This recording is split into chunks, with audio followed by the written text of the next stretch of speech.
Assalamualaikum warahmatullahi wabarakatuh. Tanpa saja, di era kemerdekaan, kompeni Belanda ternyata masih nekat dan bersikeras untuk menguasai kembali negara kesatuan Republik Indonesia yang sudah menjadi negeri yang berdaulat. Melalui aksi militer besar-besaran untuk merebut wilayah-wilayah penting di Indonesia. Salah satunya adalah Pulau Madura.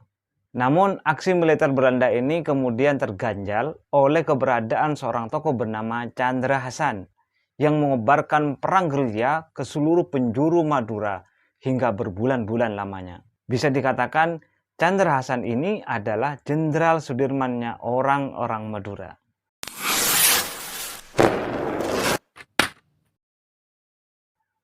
Tanpa Sejang pada tanggal 21 Juli 1947, seluruh Madura dinyatakan dalam kondisi darurat perang.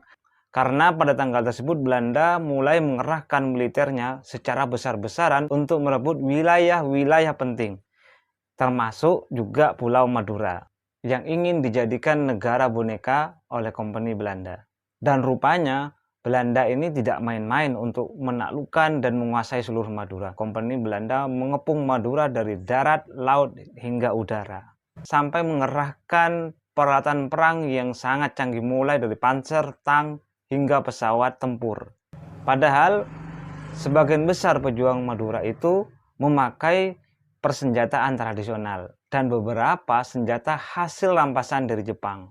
Nah, Belanda juga merasa belum cukup dengan kekuatan militernya ini, karena mereka juga merekrut orang-orang Madura untuk dijadikan tentara yang nantinya berada di garda terdepan untuk melawan orang-orang Madura itu sendiri. Sehingga hal ini semakin menambah sulit situasi, karena orang-orang Madura kemudian dihadapkan pada musuh yang masih merupakan saudara mereka sendiri. Nah, dengan strategi demikian, Belanda kemudian berkuar hanya butuh waktu 24 jam untuk menguasai seluruh Madura. Kuar-kuar Belanda ini sebenarnya sangat realistis. Sebagaimana kita tahu, mereka mengerahkan peralatan yang cukup canggih dan mungkin berlebihan, sementara orang-orang Madura memiliki persenjataan yang sangat terbatas. Tetapi memang dahsyat, karena dengan peralatan perang yang seadanya, orang-orang Madura mampu menahan gempuran tentara-tentara Belanda dengan senjata-senjata modernnya itu hingga berbulan-bulan lamanya. Kowar 24 jam yang disombongkan oleh Belanda gagal terbukti. Daya tahan perlawanan rakyat Madura ini tentu tidak bisa dilepaskan dari komandannya, yaitu Letnan Kolonel Tjandra Hasan. Beliau ini adalah komandan resimen 35 Jokotole yang membawahi seluruh laskar yang ada di Madura. Di bawah komando Letkol Tjandra Hasan ini, meski para pejuang dihujani dengan bom, baik melalui serangan darat, laut maupun udara, tetapi mereka mampu menahan gempuran-gempuran luar biasa tersebut hingga 4 bulan lamanya. Nah, puncak peperangan ini terjadi di wilayah tengah Pulau Madura, yaitu daerah Pamekasan. Para pejuang sepakat untuk menjadikan kota Pamekasan ini sebagai nerakanya pasukan Belanda. Terjadilah perang hadap-hadapan yang kemudian memakan korban yang cukup banyak di kedua belah pihak, baik di pihak pejuang Madura maupun di pihak tentara Belanda. Namun Belanda yang mulai kehabisan senjata maupun tentaranya, mereka bisa dengan cepat menyuplai kekurangan tersebut dari Surabaya. Tidak demikian dengan para pejuang Madura. Keterbatasan alat komunikasi dengan pemerintahan pusat menjadikan para pejuang Madura ini kehabisan amunisi maupun perbekalan dengan sangat cepat. Nah, menyadari peperangan yang sudah berlangsung 4 bulan ini dan puncaknya di kota Pamekasan yang menghabiskan banyak sekali korban, dan menjadikan pasukan-pasukan di Madura juga banyak kehilangan, kehabisan senjata, sehingga ini berpengaruh kepada perlawanan-perlawanan di semua lokasi. Nah, menyadari situasi yang semakin tidak memungkinkan itu, Letkol Tjandra Hasan kemudian memerintahkan seluruh laskar di Madura untuk membubarkan diri sehingga tidak terlacak keberadaan mereka oleh kompeni Belanda.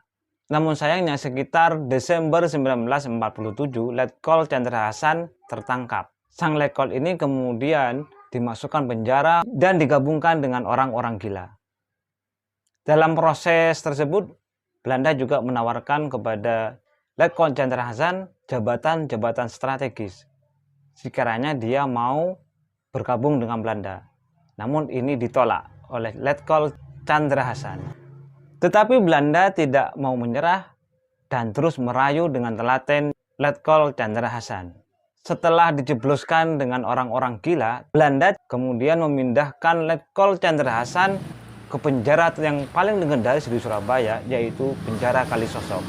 Di penjara ini, Letkol Chandra Hasan disekap di sebuah ruangan gelap selama 1,5 tahun. Sembari Belanda menawarkan kepada beliau jabatan-jabatan yang sangat menggiurkan, mulai dari jabatan bupati hingga komandan polisi Cakra. Namun rupanya nasionalisme Letkol Chandra Hasan ini terlalu kuat. Ia sama sekali tidak tergiur dengan tawaran-tawaran itu.